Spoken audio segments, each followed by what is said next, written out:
This is 219 News Now, brought to you by Strachan Van Til, making lives easier for 95 years.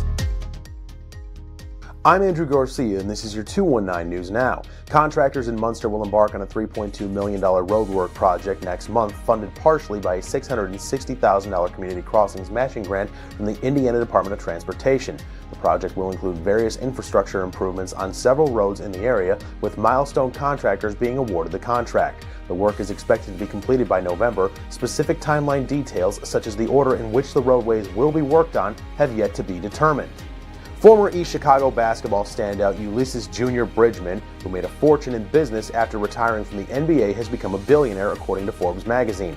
Forbes estimates that Bridgman, who helped lead the 1971 East Chicago Washington High School Senators to an undefeated 29-0 state title, is worth $1.4 billion.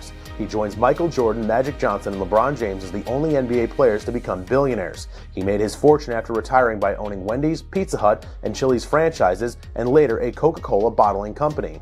The Indiana Senate is unanimously supporting the efforts of Republican State Senator Rick Niemeyer to permanently end vehicle emissions testing in Lake and Porter counties. Hoosier senators voted 47-0 Monday to advance Senate Bill 103 to the House. It directs the Indiana Department of Environmental Management to figure out by the end of the year how to eliminate the federal vehicle emissions testing mandate for Northwest Indiana. "I don't want to do another study," Niemeyer said. "This is a full-court press."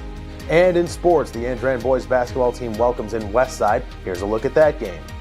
Westside has not lost once in the new calendar year. The Cougars come into their matchup with Andrean having won 11 straight. The 59ers, meanwhile, have won 8 of their last 9. We'll start the second half. Westside up 2 and looking to build. Bryce Cooper going to work, inching his way in and getting the reverse lay-in to fall. Give him the hoop and the harm. Visitors by 4. Andrean hanging tough, though. Jerry Triplett attacks and kicks to Paul Gilvitas in the corner. The senior rises up and cans the triple. However, the Niners trail 47-40. Westside gets defensive later in the quarter. Andrean commits the turnover, and Reginald Hinton makes them pay for it. The junior tightroping the sideline and soaring to the cup, getting the foul +1. Cougars go up 10 with just over a minute left in the period, and this is where things start to get interesting. Jimmy Finley puts it on the deck and finds Gilvitas, who comes up firing. Down the hatch it goes for the senior. Moments later, Finley continues to find the hot hands. This time it's Tian Coetzee. The junior hits the triple, draws the foul. 57-51 Westside. Time winding down in the period. Now Triplett is the one finding Coetzee. The southpaw steps back and drains another trifecta. All of a sudden, a 10-point deficit is a 1-point game heading to the 4th.